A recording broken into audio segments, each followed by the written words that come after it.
कैसा होगा आने वाले कल का ट्रांसपोर्ट सिस्टम। सड़कों पर बेतहाशा भीड़ के बीच रेंगती गाड़ियां, कई किलोमीटर लंबा ट्रैफिक जाम, रेड लाइट्स पर अटकी ट्रैफिक की रफ्तार, मेट्रो ट्रेनों की धक्का-मुक्की और इन सब के से परेशानियों से जूझता शहरी जीवन। कमोबेश ये नजारा दिल्ली, मुंबई समेत भारत या कहे तो एशिया के अधिकांश शहरों के आज के ट्रांसपोर्ट सिस्टम की हकीकत है। लेकिन दुनिया तेजी से बदल रही है और उतनी ही तेजी से दुनिया भर के मॉडर्न शहरों में ट्रांसपोर्ट की सुविधा भी। दिल्ली, मुंबई, चेन्नई, कोलकाता जैसे देश के बड़े शहरों के साथ साथ लखनऊ, जयपुर जैसे दूसरे शहरों में मेट्रो स्टेशन की सुविधाओं के बाद अब देश में रैपिड ट्रेनों की शुरुआत हो रही है। लेकिन बदलावों का ये सिलसिला यूं ही नहीं रुकने वाला, बल्कि मॉडर्न ट्रांसपोर्टेशन के कई आधुनिक साधन तेजी से विकसित हो रहे हैं। आज नई तकनीक पर आधारित ट्रांसपोर्ट की सुविधाएं हमारे शहर की प्लानिंग में भी शामिल हो रही हैं और आने वाले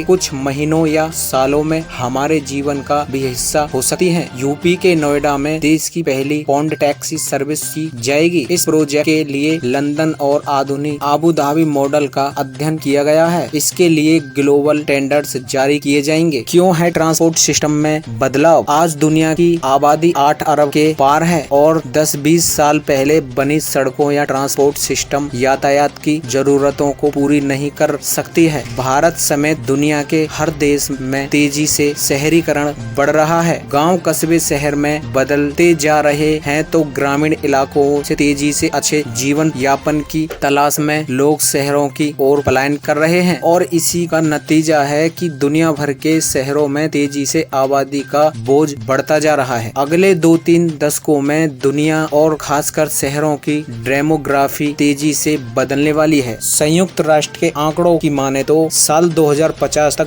दुनिया की 70% आबादी शहरी इलाकों में रह रही होगी, जो कि आज 54% है। आज दुनिया भर में टोक्यो, दिल्ली और शंघाई सहित 33 मेगा सिटीज हैं, जो कि 3 दशक बाद 21.3 करोड़ लोगों की कुल बढ़ी हुई आबादी के साथ 14 और शहर मेगा सिटी की सूची में शामिल होंगे। दिल्ली के बारे में अनुमान है कि जब ये दुनिया का सर्वाधिक आबादी वाला शहर होगा। सरकारी अनुमान के मुताबिक भारत के शहरों में साल 2050 तक 85 से 90 करोड़ की आबादी रह रही होगी। इतनी बड़ी आबादी के लिए न तो शहर फैलाया जा सकेगा और न ही सड़कें को पर आने वाली किसी को रोका सकेगा। ऐसे में ट्रांसपोर्ट सिस्टम में कई तकनीकों अपनाकर ही शहरों की जरूरतों को पूरा किया जा सकेगा। जाहिर है हमारे शहर को तेजी से ट्रांसपोर्ट के आधुनिक साधनों को अपनाना होगा। पॉन्ड टैक्सी, रैपिड ट्रेनों के बाद हमारे शहरों में जो ट्रांसपोर्ट सिस्टम सबसे जल्दी आते दिख रहे हैं वह है पॉन्ड टैक्सी।